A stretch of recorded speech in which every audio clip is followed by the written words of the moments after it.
It's time to take your eyes off of what it looks like so that your faith can breathe.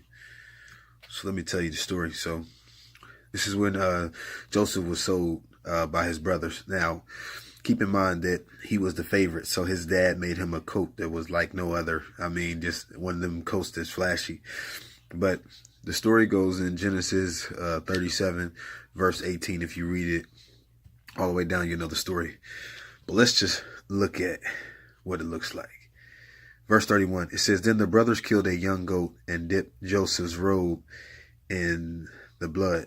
So what they did was they took their brother's coat and it got tore up and they put blood on it. And so they didn't want to kill their brother. At first they did, but then they didn't. So this is what they did. Verse 32, they sent the beautiful robe to their father with this message. They didn't even face him. They sent him with this message. It said, look at what we found. Doesn't this robe belong to your son? Verse 33, their father recognized it and immediately said, yes, it's my son's robe. A wild animal must have eaten him. That's why God said, do not lean to your own understanding, but in all your ways acknowledge him. Joseph had clearly been torn to pieces. That's what he said. Verse 34, then Jacob tore his clothes and dressed himself in burlap. He mourned deeply for his son for a very long time. Verse 35, his family all tried to comfort him, but he refused to be comforted. I will go to my grave mourning for my son. He would say this, and then he would weep. Verse 36, meanwhile, the Midianites arrived in Egypt, where they sold Joseph to Potiphar, an officer of Pharaoh, the king of Egypt. Potiphar was captain of the palace guard. Now understand this. This is what happens in life. Our feelings, our emotions are valid.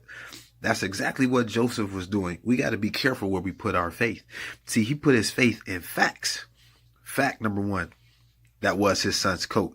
Fact number two, that was blood, but it wasn't his blood. It was the goat's blood, but he didn't know that. And then fact number three, they sent him a note insisting that, listen, is this not your brother's, your son's coat? So this is what he did. He formed his own. That's why God said, lean not to your own understanding. And this is what we do in life. We look at evidence in our life that's facts, and facts don't always equate to truth. Now, see, watch this. Had he known that his son was sold, he would have tried to get some money together, or, sold some cattle or whatever to get his son back. But he was just like, you know what? I'm done. I'm just going to mourn for my son. And isn't it sad when certain people that are around you, sometimes it'd be close ones that you never thought would happen, just leave you. But in this case, these ones were trying to comfort him, and they already knew what it was. Can you imagine them like, oh, it's going to be okay? He didn't even want to hear that. That's why we got to be careful where we put our faith. He put his faith in what it looked like. That's why you got to take your eyes off it so your faith can breathe. Because listen, even though Jesus said, I am the author and finisher of your faith, but where are you putting your faith at? Are you putting it on the evidence that's being presented? Or are you putting it on the facts? Or are you standing on the truth? That's why it says what? Romans 8:28, all things work together for good for those who are according to his purpose, for those that love him. So that means that if you love God, God is giving you a promise. Now watch this. As big as God is, if God can't work it out for your good, then it's not allowed to happen. It's not. And so, Apostle Gregory was talking about, allowing God to develop the negatives, back in the day when we had pictures, and what we're looking at is the negatives. But let God develop it, because it's all going to work out to your good. And that's where we got to be at. So remember, we got to take our faith off of what it looks like. You got to take your eyes off of what it looks like so that your faith can breathe.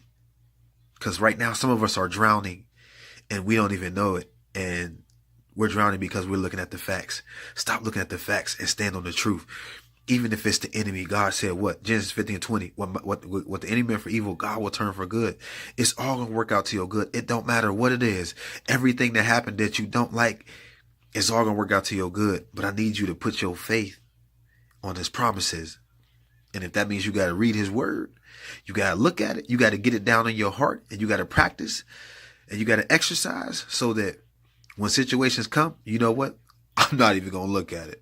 I'm not even going to pay that no attention. I'm going to pray. God going to take care of it, because he said what? I will supply all your needs according to his riches and glory. And one of our needs are peace And like he said, he did not give us a spirit of fear, but a power, love, and a sound mind. And that's what God wants to give you, a sound mind. Love y'all.